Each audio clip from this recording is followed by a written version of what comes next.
चलती फिरती मोहब्बत की दास्तान मनीष मल्होत्रा की गुस्ताख इश्क शायरी और रोमांटिक संगीत की धड़कन को करती है सलाम। दिल्ली के फिल्म डिवीजन ऑडिटोरियम में हुआ ट्रेलर लॉन्च। फातिमा सना शेख और विजय वर्मा रहे उपस्थित। पुराने जमाने की मोहब्बत हो या जेनजी का डिजिटल प्यार, मनीष मल्होत्रा की गुस्ताख इश्क शायरी को रोमांस की भाषा में फिर से जिंदा करती है। मनीष मल्होत्रा के स्टेज 5 प्रोडक्शन के बैनर तले बनी पहली फीचर फिल्म गुस्ताख इश्क कुछ पहले जैसा का बहुप्रतीक्षित ट्रेलर दिल्ली में लॉन्च किया गया। इस अवसर पर फिल्म डिवीजन ऑडिटोरियम में एक विशेष प्रेस कॉन्फ्रेंस और ट्रेलर लॉन्च का आयोजन किया गया, जिसमें फिल्म की मुख्य कलाकार फातिमा सना शेख और विजय वर्मा ने अपनी उपस्थिति से कार्यक्रम को और भी खास बना दिया। मीडिया के साथ उनकी बातचीत ने फिल्म की रोमांटिक और काव्यात्मक दुनिया की एक भावनात्मक झलक प्रस्तुत की। ट्रेलर के दौरान एक शायरी ने माहौल में जादू घोल दिया और दर्शकों की प्रतिक्रिया एक ही थी, वाह वाह। मेरा लहजा कैक्टस सा खुरदुरा, तेरी बातें रात रानी की तरह, गम कोई देना है तो दे दे मुझे, दिल में रख लूंगा निशानी की तरह। विभू पुरी द्वारा निर्देशित यह फिल्म जैसे चलती फिरती मोहब्बत की चिट्ठी है। शायरी, ठहराव, अदाएं और सूफियाना एहसास से भरपूर यह कहानी दर्शकों को रुक कर सुनने और महसूस करने का मौका देती है। जब आज की ज्यादातर प्रेम कहानियां रील्स, डिजिटल स्लैंग और तेज कट्स में बंधी होती हैं, गुस्ताख इश्क एक अलग राह बनाती है। रोमांस को उसकी साहित्यिक और संवेदनशील जड़ों तक वापस ले जाती है। फिल्म यह खूबसूरती से कहती है कि मोहब्बत आज भी वैसी ही गहरी है, बस अंदाज बदल गया है। फिल्म पुराने जमाने की मोहब्बत और आज के डिजिटल प्यार दोनों के बीच पुल बनाती है। विशाल भारद्वाज के मनमोहक संगीत और गुलजार साहब की गहन लेखनी फिल्म ने रूह को और भी सजीव बनाती है। मनीष मल्होत्रा के इस पहले फिल्म प्रोडक्शन में नसीरुद्दीन शाह, विजय वर्मा, फातिमा सना शेख और शरीब हाशमी जैसे दमदार कलाकार एक साथ नजर आएंगे। मनीष मल्होत्रा और दिनेश मल्होत्रा द्वारा स्टेज 5 प्रोडक्शन के तहत निर्मित तथा विभू पुरी द्वारा निर्देशित यह फिल्म पुरानी दिल्ली की गलियों और पंजाब की ढलती कोठियों की पृष्ठभूमि में बसी एक अनकही मोहब्बत और गहरी चाहत की कहानी है। गुस्ताख इश्क कुछ पहले जैसा 28 नवंबर को सिनेमाघरों में रिलीज होगी। इस न्यूज के प्रायोजक है सर्वोकॉन, रखे सब कंट्रोल में। FMS इंफ्राटेक रियल एस्टेट का भरोसेमंद साथी, servo step for strong tomorrow और अयाज परफ्यूम्स। तारीफ करना पहले बोल। फातिमा के साथ बहुत अच्छा रहा। नसीर सर को मैं बहुत as a student of actor, जब मैं फिल्म स्कूल गया था तब से मैं उनका मुरीद रहा हूँ, उनको अपना उस्ताद अपने दिल में मान के बैठा हूँ और पूरी कोशिश की थी कि उनके साथ मैं काम कर सकूँ या उनके थिएटर ग्रुप में जाके उनको एक्ट कर सकूं, बट मौका मिला नहीं। तो मैं जाके उनके साथ बैक स्टेज करता था, उनकी क्लासेस में ज़बरदस्ती घुस के उनकी एक्टिंग एक्सरसाइजेस सीखता था। उनका कोई नाटक आज तक मैंने मिस नहीं किया। बॉम्बे में मैं 17 साल से रह रहा हूँ बॉम्बे में, उनका एक भी नाटक मैंने मिस नहीं किया है।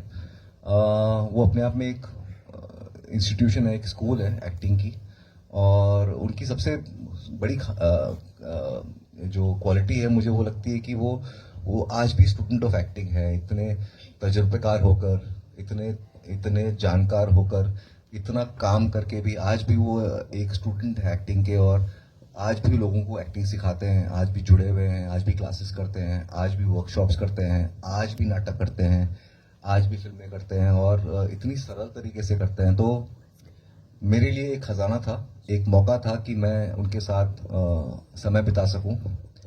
कुछ लोग बहुत मेरे दिल के करीब हैं, उनके साथ समय बिताने का मौका मिल जाता तो मैं अपने आप को सौभाग्य वाला मानता हूं। इरफान साहब उनमें से एक थे, उनके साथ मैंने समय बिताया लेकिन काम करने का मौका हालांकि मिला नहीं। तो मैंने जैसे ही पता चला कि नसीर सर के साथ इस तरह का डूब के काम करने वाला एक रोल है, मैंने तुरंत हाँ कह दी। Hello Vijay, hi Fatima, Damini this side from punjabkesari.com। मेरा पहला सवाल विजय से है कि आप इस फिल्म में शायरियां इतनी सारी करते हुए नजर आ रहे हैं। जब आपको ये रोल ऑफर हुआ और शायरी को लेकर आपको चीजें बोली गई, तो आपका पहला थॉट क्या था कि आप नसीरुद्दीन शाह सर से क्या कुछ सीखेंगे और शायरी किस तरीके से प्रेजेंट करेंगे कि लोगों को ये पसंद आएगा, क्योंकि ऑडियंस सच में बहुत प्यार कर रही है इन शायरी से। बहुत बहुत शुक्रिया। उनके सामने शेर पढ़ना मतलब it's like I don't know. हाँ मतलब थोड़ा औकात के बाहर वाली चीज मुझे लग रही थी, बहुत डर लग रहा था क्योंकि वो मिर्जा गालिब है हमारे लिए, है ना। वो गुलजार साहब ने लिखा है, डायरेक्ट किया है। Naseer sir, young Naseer sir used to play Mirza Ghalib, और उसके बाद में कितने तो शायर उन्होंने प्ले किए हैं। तो उनके सामने शेर पढ़ना मतलब थोड़ा सा it's like singing in front of A R Rahman. So it was a difficult task, but I am a very good student, so I learned very quickly, and I had a great teacher in Nasir sir. Okay Fatima, इसका जैसे title और tag ही है कुछ पहले जैसा, तो इस title और टैग से आप किस एक्टर या किस एक्ट्रेस की लव स्टोरी को रिलेट करती हैं और किसको इंस्पायरिंग मानती हैं? Guru Dutt and Nargis ji, I think even look wise and उन्होंने जो काम किया है वो सब इतना इटर्नल है. अंदर मधुबाला जी की फोटो थी, वो आज भी ब्लैक एंड वाइट में है और एक रैंडम मोमेंट है, बट जब आप देखते हो उसमें इतनी लाइफ है जो मुझे नहीं लगता कि हम वैसे रेप्लिकेट भी कर पाएंगे. हेलो सर, मैं उदय हूँ नवभारत टाइम से. This side, Uday. सर, मैं ये जानना चाह रहा था कि जैसे आजकल जैसे कि आपने बोला कि ये जो प्लॉट है इसका थोड़ा सा पुराना प्लॉट है, तो कुछ पहले जैसे इसकी बात हो रही है, तो आजकल तो जमाना काफी बदल गया है, तो आपको ऐसा नहीं लगा कि इस तरह के प्लॉट में काम करना कुछ रिस्क हो जाएगा अगर यंग जनरेशन ने इसको पसंद नहीं किया तो? मैं अब थोड़ा काम करता हूँ, क्योंकि अगर एक तरीके का काम हो रहा है बाहर, तो जरूरत है कि कुछ नया हो. जितना मैं ऑडियंस को समझता हूँ, उनको भी राहत चाहिए होती है एक ही तरह की कहानियों से, या मार धाड़ से, या लैंग्वेज, स्ट्रॉन्ग लैंग्वेज, या वायलेंस, या जोल्टेड लवर या एंग्री लवर. उन सारे थीमेटिक्स जो हम एक्सप्लोर कर रहे हैं, उनसे थोड़ा सा राहत चाहिए ही होगी. तो ज़रूरत मुझे लगती है कि इस दौर में है ऐसी फिल्म की, जैसे in the age of hate and cringe, love needs a major comeback. ये मैम भी इस बारे में क्या कहना चाहती हैं, कुछ पता है? सॉरी, वापस पूछना सवाल. मैं अपने सोच में चली गई थी, मैं थोड़ा पहले जैसे चीजों के बारे में सोचने लग गई थी.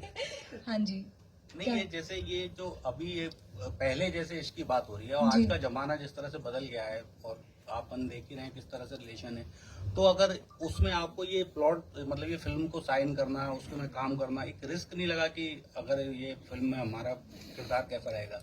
बिल्कुल भी रिस्क नहीं लगा, क्योंकि अगर कहानी में आप इमोशनली कनेक्ट करते हो तो बिल्कुल भी मैटर नहीं करता वो आज के ज़माने के ऊपर है, पिछले ज़माने के ऊपर है, या कभी के ऊपर भी है. वो एक चीज़ है कि पुरानी फिल्मों में एक रोमांस होता था जो था इंतज़ार का, जो अब नहीं है, क्योंकि अब आप इंस्टाग्राम में भी जाके फटफट से देख सकते हो. वो पहले अगर किसी को आप देखते थे, इंतज़ार करना पड़ता था और विश करना पड़ता था कि काश वो वापस ये जगह पे ये समय पे आ जाए. तो वो इंतजार का जो मजा था ना, वो मिस हम करते हैं. तो ये फिल्म के जरिए ऐसी बहुत सारी चीजें हैं जो हमें करने का मौका मिला, और कितने लकी हम कि ये टाइम पे एक ऐसी दुनिया में जाने का मौका मिला जहाँ पे हम एक पुराने किस्म का इश्क हम कर रहे हैं और मौका मिला है. Hello sir, ma'am, this side Simran hi Simran. From Filmistan. मेरा क्वेश्चन आप दोनों से ही है कि ये फिल्म की वाइब जो है वो सैड भी दिखती है, रोमांटिक भी दिखती है, जैसे हमने ट्रेलर देखा. तो थ्रू आउट द शूटिंग आप दोनों का फेवरेट मोमेंट क्या था फिल्म के अंदर?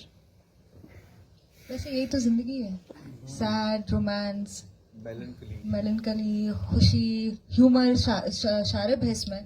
तो बहुत ही बेहतरीन एक्टर है, और जैसे ही वो आते हैं स्क्रीन एकदम लाइट अप कर जाती है. तो बाकी एक क्वेश्चन मेरा भी है, पूछिए. आपकी लाइफ के लाइव एक्सपीरियंसेस कुछ काम है, मतलब पास में कभी ऐसा हो जो इंतजार की आपने बात की कि बहुत गहरी बात है कि इंतजार में ही प्यार है, कभी ऐसा इंतजार आपने किसी के लिए किया हो जो आपने वहां फिल्म में यूज किया? नहीं, फिल्म में मैं यूज नहीं किया, जिंदगी में बहुत यूज किया है. इंतजार करने में बड़ा मजा आता है मुझे, क्योंकि कोई चीज आसानी से मिल जाए ना, तो फिर बड़ा कद्र नहीं होती उसकी. हाँ, उसकी कदर नहीं होती. और क्या मजा है. देखो, जब तक आप सोचते हो ना कि कुछ होने वाला है, होगा कि नहीं होगा, उसे पसंद करते हो नहीं करते, वो आपको पसंद करता है कि नहीं, उसमें बड़ी excitement. The butterflies in stomach. अभी वो खत्म हो जाएगा. छी. मैम, मेरा एक और सवाल था आपसे कि सर की तो शायरी हमें देखने को मिली, क्या आप भी इसमें शायरी करते नजर आएंगे? नहीं, मैं चुप हूँ. खुद एक शेर है इसमें, बब्बर शेर. Hi guys, I am Yatin Raj from HM digital reviews. मेरा सवाल एक्चुअल में फिल्म को लेके ये है कि आप इस फिल्म से विजय एंड फातिमा दोनों क्या मेमोरीज लेके जाएंगे अपने साथ, जानना चाहूंगा मैं. मेमोरीज क्या क्या लेके जाएंगे थ्रू द फिल्म? कि मुझे काम करने का मौका मिला नसीर जी के साथ, विजय, फिर ऐसे गाने लिखे गए मेरे किरदार के ऊपर, आप इस धूप में, लिखे गए गुलजार साहब से और विशाल जी ने कंपोज किया है। तो इससे ज़्यादा खूबसूरत बात, और ये वापस मौका मिलेगा कि नहीं पता नहीं, तो मैं तो बहुत खुश हूँ। क्या मेमोरीज लेके जाएंगे? मेरे ख्याल से जो पिछले 1 महीने से मैं प्रमोट कर रहा हूँ उसमें मैं रोज सुबह उठता हूँ, मनीष मल्होत्रा के कपड़े पहनता हूँ, उनके मतलब उनकी ब्रांड, रोज पहनता हूँ घर जाऊँ, और अगले 1 महीने तक यही होने वाला है मेरे साथ। आज तक मेरे साथ ऐसा नहीं हुआ कि मैं इतना कुछ और में अपने घर में घूम रहा हूँ। तो ये मैं सबसे बड़ी यादगार मेरे साथ रहेगी, हालांकि मजाक है। मैंने जैसे बताया कि इतने शातिर, इतने ज़बरदस्त, इतने धुरंधर, इतने कमाल के कलाकार एक साथ आके जुड़ते हैं, दोबारा ऐसा होगा नहीं होगा हमको नहीं पता। तो ये एक मेमोरी तो बनी गई। मेरे ख्याल से इस फिल्म के जरिए मैं मेमोरी लेके जाने से ज़्यादा मेमोरी दे के जाना चाहता हूँ। एक और चीज़ मैं कहना चाहूँगी कि हम लोग कल से प्रमोशन कर रहे हैं, फिर ट्रैवल करके आए, बिल्कुल सोने का मौका नहीं मिला, पर जितने भी हमारे इंटरव्यूज़ हुए या जो भी मीडिया के साथ इंटरेक्शन हुआ है ना, सच में बहुत मज़ा आया है। जो सवाल पूछे गए, इतनी मस्ती है यहाँ की हवा में, इतनी मस्ती है सवाल में भी। तो thank you so much. Thank you as well. Hello, मेरा नाम राजेश है, मैं टोटल खबरें से हूँ। इधर विजय जी सामने, इधर फ्रंट है आपके, बिल्कुल फ्रंट इससे ज़्यादा सामने और क्या हो सकता है? एकदम बिल्कुल है। अच्छा, आपने जो है कि आपका जो है कि दिल्ली का जो है, और सना आपका जो है कि पंजाब का जो है, क्या आपका एक्सपीरियंस रहा, थोड़ा उसके बारे में शेयर करिए शूटिंग के दौरान। क्योंकि विजय ने बताया कि दिल्ली में जो साग खाया उन्होंने ठंड में, और आपने कौन से मौसम में वहाँ पे शूटिंग की, उसके बारे में थोड़ा। ठंड में शूट की, बिल्कुल जनवरी में, और बहुत बहुत ज़्यादा वाइट मक्खन और मकई की रोटी इतना खाया कि मतलब मैं सब्जी के साथ नहीं खाती थी, मैं रोटी और मक्खन ही खा रही थी। एक पॉइंट के बाद ऐसा हो गया था कि बॉडी ने बोल दिया था बस बहन, अब कुछ नहीं जाएगा पेट में। तो मेरा दिल्ली के बाद पहला जो काम शुरू हुआ था वो अमृतसर गए थे हम लोग। तो जैसे ही वहाँ पहुंचे उसी रात को हम लोग पहले तो गोल्डन टेम्पल में जाके हमने मत्था टेका, वहाँ पर लंगर में खाए भी और सेवा भी की। मेरी टीम के लोग, रसूल पुकटी जो साउंड के फिल्म के साउंड डिज़ाइनर हैं, मेरे डायरेक्टर विभू पुरी और काफ़ी सारे लोग जो प्रोडक्शन से थे, हम सब गए वहाँ पर से काम हमने सर टेका और उसके बाद में काम शुरू किया। पहली बार पंजाब जाना हुआ, इतने साल से मैं काम कर रहा हूँ लेकिन कभी मौका मिला नहीं, तो पंजाब पहली बार देखना हुआ।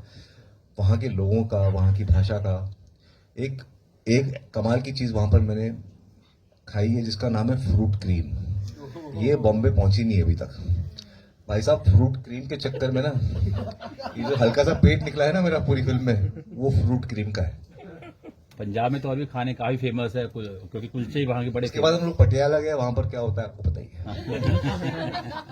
हाय विजय, पुष्पांजलि फ्रॉम बॉलीवुड कट अनकट। आपने फिल्म में इतनी सारी शायरियां बोली हैं, तो ये जो शायरियां थी याद करने में कितना टाइम लगा, या फिर वन गो में ही सारी? शायरी का एक ही है, आपको ये शब्द तो 8, 9 या 10 के बीच में रहते हैं 2 लाइन में, लेकिन दिक्कत ये है कि उसको आप 50,000 तरीके से बोल सकते हो। अब आपके क्या उसमें मतलब है वो आपको ढूंढना है।